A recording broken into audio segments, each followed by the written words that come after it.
What's up, you two? I got a bit of a buzz. Here, it's my last day of vacation. I've been drinking on that. It's not a lot out of it. Well, we'll take care of that.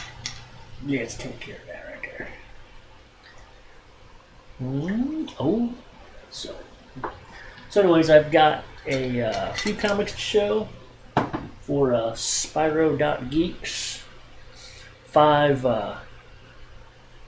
best covers.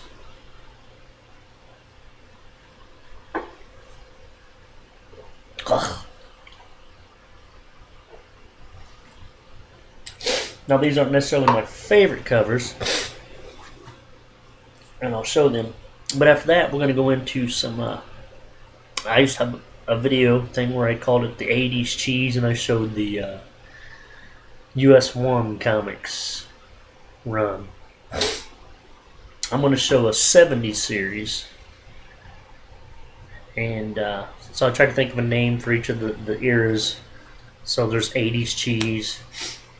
I'm going to call this 70's funk. Things were funky in the 70's, you know. And then I have to think of an idea for the 90's. The 90's titles. I would call them craps. Maybe we'll call them 90's crap.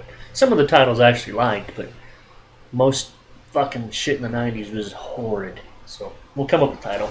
Okay, first off, for Spirodotgeek's 5 best covers, we have Marvel Superheroes Contest of Champions #1. And I love this because I love covers with like gatherings of heroes. I mean, these are fucking awesome. I mean, literally, this thing says featuring every single superhero on the earth in the greatest battle of all, when heroes gathered. And they're not all on that cover. See, this should have been a wraparound, but it's not. But I mean, it's so fun to go through this cover. But literally, this book has everyone in it. And it's actually, if you've not picked these up, Contest of Champions only ran 3 issues. And this is fucking awesome. I mean, this is, as a kid, this is something that I hold in very high regard. Probably a lot of the older guys in here that read comics would say the same fucking thing. Contest of Champions, 1, 2, and 3. Just great. And this was kind of the precursor to Secret Wars. This is, after they did this, they said, yeah, that's pretty cool, you know? So they did Secret Wars. So if you're collecting Secret Wars, you need these too. And these are fairly cheap. I mean, they're gaining price, but actually, you know, I see these sometimes. I need to pick up every copy. I could own 10 copies of all 3 issues, 10 each, and I'd be happy. I wouldn't care. Okay, my second favorite, not second, these aren't favorites, these are just good covers. Alpha Flight #1. And it's one side superheroes. This is a job only we can handle. And I'm a huge Alpha Flight fan. Once again, when I was a kid, this was a fucking big book. This series actually was a big, and the John Byrne run in particular. He had just come off X-Men. I don't remember if he went straight into Alpha Flight or not. I don't remember if this is after Fantastic Four. He did Fantastic Four after this, but I mean, at least read the John Byrne run of these. I'm actually acquiring the second set of these right now. I'm only a couple away from having 2 sets of the John Byrne run. So, okay, that's #2. #3, X-Men 109. And I love this cover because, I don't know, look at that action in there. Once again, this is another comic that just blew my mind when I was a kid. I'd go to my cousin's house, he had this comic. It was a big deal. Fell in love with Vindicator there. Just the coolest superhero. And I'm not even Canadian. So all my Canadian brothers there, look. That's your hero right there. Just love this. Love that. Actually, what it dates back to is, if any of you guys know the Mego dolls, my cousins tried to make Mego dolls that weren't actually made, and they tried to take a Charon Star Trek doll and coloring to look like Vindicator there, Guardian, whatever his name is that week. But so, if you guys know the old Star Trek Mego dolls, you'll know what I'm talking about. So, that's fascinating. Here's another cover. Web of Spider-Man #1. Love it. Always love this cover. Just too cool. Most time when comics in the 70's, mid-80's had a painted cover, it's because they probably sucked or they were failing. And they actually kicked this series off with a painted cover. And this is just epic. I had to pick this. There's so many other books I could have picked. And this is, like I said, not my necessarily favorite covers ever, but I think this are the covers that mean the most to me. Remind me of my childhood. This thing is just... I'm going to steal a line from Mr. Fix-It right here. This cover's a fucking beast. I mean, who does not know this cover? Uncanny X-Men 126. This is another comic, if I've seen them and they were lower price, I'd buy 10 copies of it, you know? It's just... oh my god. So, okay. So we're going to get into some 70's funk here. We're going to show you some She-Hulk. Got the complete run on these. Here's She-Hulk #1.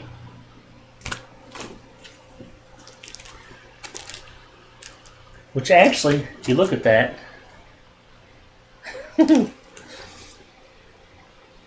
how much bigger She-Hulk is than, I'm not even sure of She-Hulk's actual real name.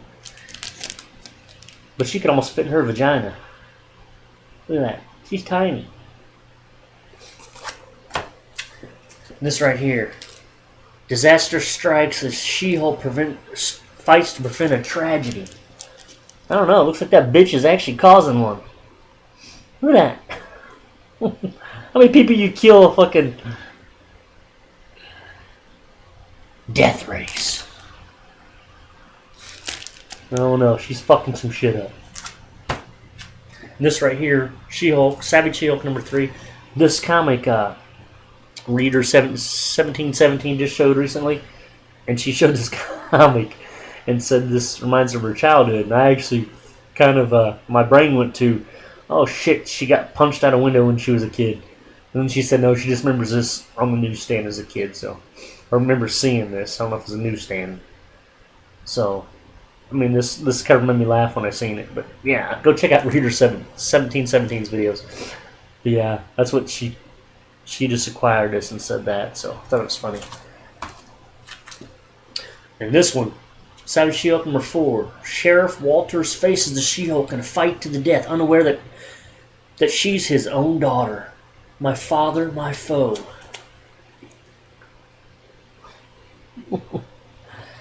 Shit, fuck people having a monkey on their back. That bitch has got a fucking forklift on her back. Look at that shit. Is that a forklift?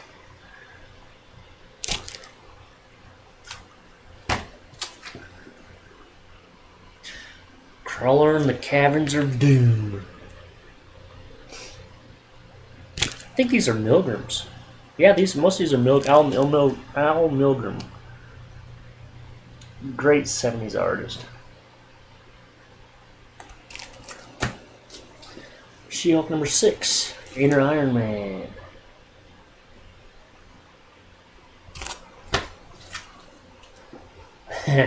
She-Hulk #7. Swamp Demons.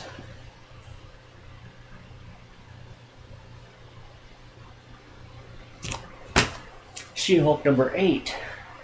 Savage She-Hulk #8. With Man-Thing. Tell you what, speaking of swamp demon. She looks like a swamp donkey there. Swamp donkey. Who's drawing this one?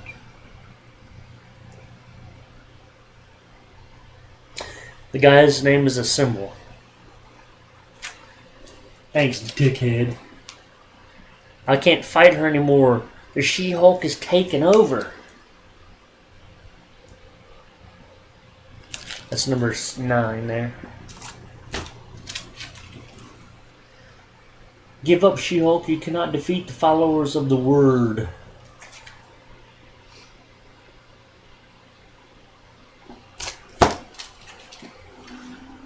You won't need those guns. The She-Hulk is dying. Savage She-Hulk number 11. I'm gonna fucking put her out of her misery. Oh, you're the guy there to make sure she suffers. Thanks, Dick. You won't need them guns. She's already dying. She-Hulk number 12. Okay. Double Jeopardy with Gemini.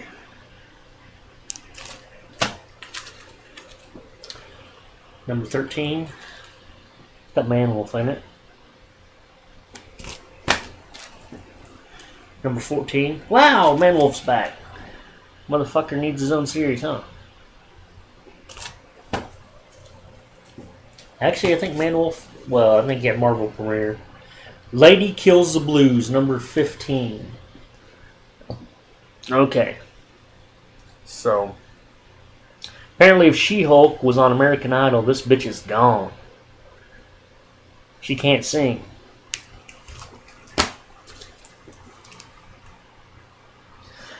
Savage She-Hulk number... She-Hulk. Yeah, She-Hulk. That's another series. The most off-the-wall venture in a Marvel mag this month. Look out, the She-Hulk is trying to kill us.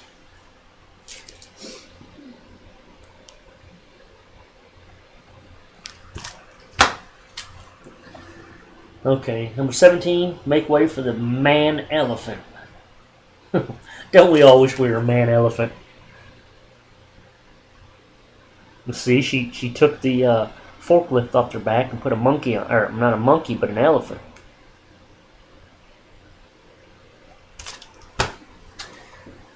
In the grip of the grappler. And you know, this actually reminds me of the 80's series. That looks a lot. Does that burn? Let's actually see. I do not see Burns' autograph. Autograph. I don't know. No, it's Milgram and Vosberg. But that looks a lot like a the 90s, late 80s, 90s She-Hulk with the really goofy villains. Double trouble for the She-Hulk. Don't miss designer jeans. She-Hulk number 19.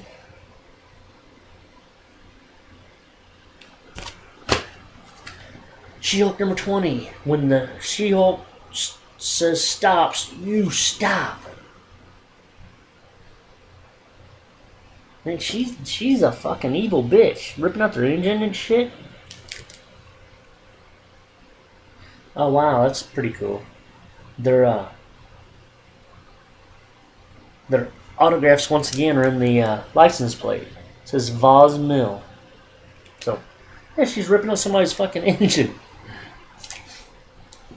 When She-Hulk says stop, you stop. Whether you die or not. Nobody escapes the seeker. And that's that's Milgram too. You gotta love 70's. Number 22. The She-Hulk battered by the vicious vibrator. The She-Hulk battered by the vicious vibratory vortex or radius. Started to say vibrator. The She-Hulk battered by the vibrator. The vicious vibrator at that. Radius.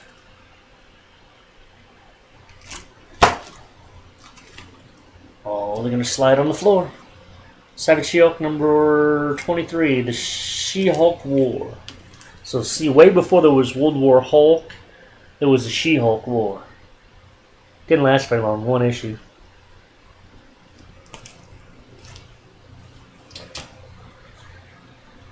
She-Hulk number 24, the day the Earth screamed. That's in a shitty bag, you can tell. Look at that light reflecting off that. There we go. I love that cover though. It's another cover I actually like. And don't you slide. Don't you slide. Okay. She-Hulk number 25, double-sized grand finale. The end of the She-Hulk. See if you look. Look, she's crying. You fucking bastards. You stopped buying her comic. You know what, I was 11 then. I was 11. Hippie, where were you? Captain, where were you? Anybody else older in our community? I don't know. You guys didn't keep this alive? You bastards. Look at that. You hurt her feelings. Yeah, was I there to support her in the 80s with the John Byrne run? I wasn't. But she wasn't crying on that cover. You bastards. Actually, I don't know that. She may have. I may be able to join the bastard club. Anyways, so let's end these festivities with a, what are we at, 45 minutes? Oh, 16:57. We're going on 17. Okay. Let's end this with a shot of vodka. Love you guys.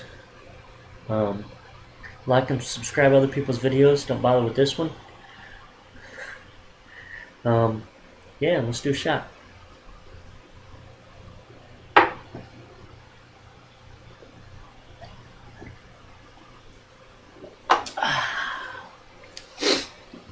How was that train wreck?